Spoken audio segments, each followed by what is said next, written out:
Sir, किन किन मुद्दों को लेकर आप इलेक्शन में आए होते हैं?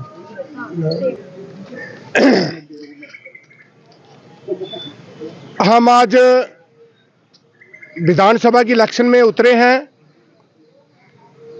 गरीबों के हक और इंसाफ के लिए जिस किस्म से बसना के लोगों के साथ डिस्क्रिमिनेशन हुआ है, खासकर इस चुनाव में जिस किस्म से भारतीय जनता पार्टी ने बाहरी उम्मीदवार को मैंडेट दे दिया और जिन लोगों को, कार्यकर्ताओं को जूझ किया 5 साल 10 साल 2011 के बाद 2014 के बाद जूझ करने के बाद उनको थ्रो किया।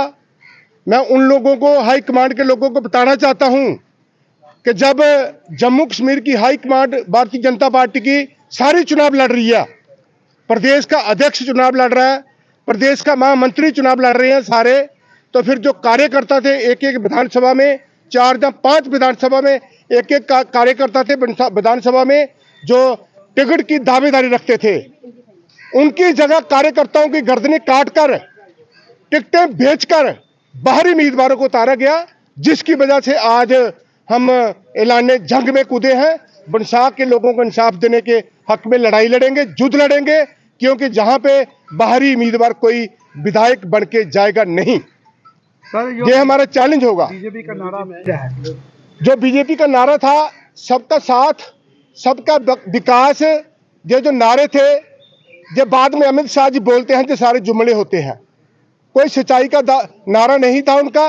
जो भी आज उन्होंने किया है, बाहरी उम्मीदवारों को उठा के, जिन लोगों ने आज तक भारतीय जनता पार्टी को जान भी नहीं किया है, उन लोगों को टिकटें देकर जहां से उम्मीदवार उतार दिया, ये बहुत बड़ा जुल्म, अन्याय और डिस्क्रिमिनेशन है बसना विधानसभा के लोगों के लिए, और इसका मजाक चखाने में कोई कसर नहीं छोड़ेंगे। सर, जिस तरह से आपने कहा कि ये जुमलों की पार्टी है और इन्होंने ये झूठे जो कैंडिडेट हैं उनके ये नहीं बने, तो लोगों को क्या करेंगे? लोगों के लिए क्या करेंगे? ये लोगों के लिए कुछ नहीं करेंगे। क्या करेंगे? आप लोग जानते हो, बिश्नाह विधानसभा का छोड़ो, आप जम्मू कश्मीर की बात करो।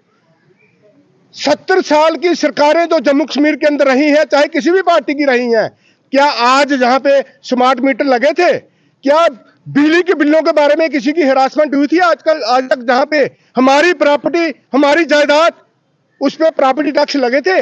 लेकिन ये सारी देन है भारतीय जनता पार्टी की, और मैं जम्मू कश्मीर की आवाम को, खासकर विधानसभा बिश्नाह के लोगों को बताना चाहता हूं कि आगे चलकर आपकी प्रॉपर्टी पे भी टैक्स लगेंगे, जरा उसका ख्याल रखो।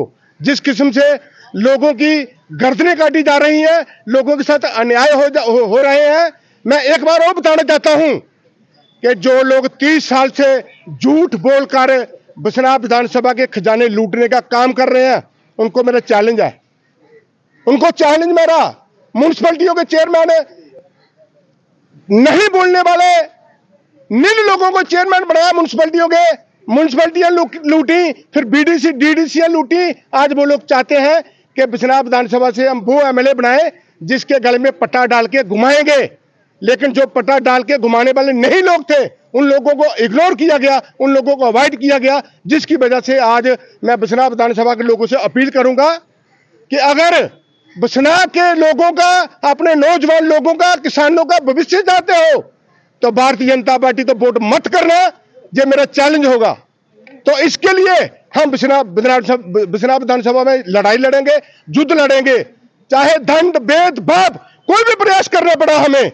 हम बिश्नाह विधानसभा में बीजेपी का एमएलए नहीं बनने देंगे, उसको हराने में कोई कसर नहीं छोड़ेंगे। सर, जीतने के बाद आप किस पार्टी का समर्थन करेंगे? वो बात की बात है, हम जीतेंगे नहीं जीतेंगे, लेकिन भारतीय जनता पार्टी को हराएंगे। हम जीत भी सकते हैं। मैंने पहले भी बताया था कि जब 2014 में बार बार हमें भारतीय जनता पार्टी, क्या हो चाहे कोई और भी पार्टी हो, जब से इलेक्शनें हो रही हैं, चुनाव हो रही हैं, अरनिया और बॉर्डर को इग्नोर किया जाता है।